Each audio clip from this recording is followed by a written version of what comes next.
Redlining, definition. To refuse a loan or insurance to someone because they live in an area deemed to be a poor financial risk. The FHA, the Federal Housing Administration, revolutionized home ownership by creating our current financial mortgaging system. In the process, it produced a lending structure which helped to solidify the racial segregation that still exists today.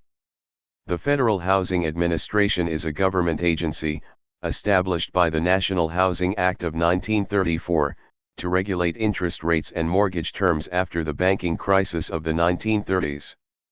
The FHA adjusted several aspects of the housing finance system, such as increasing the maximum allowable mortgage, which made ownership widely available to many Americans. In order to obtain a mortgage, however, the FHA required that the mortgage, property, and borrower meet certain requirements. The underwriting manual established the FHA's mortgage lending requirements. Those requirements entailed cities, especially near their center, being rated high-risk investments because Black Americans and other marginalized bodies were compacted into them.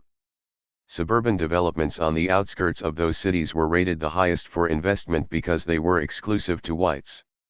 White flight to the suburbs, the product of these systems, was orchestrated by realtor agencies playing up the fear that white-owned properties would devalue when black neighbors were moving in. Ultimately, the institutionalized racism and segregation within the housing industry has led to the cumulative wealth, equity, and economic stability that only homogeneous white Americans know the privilege of today.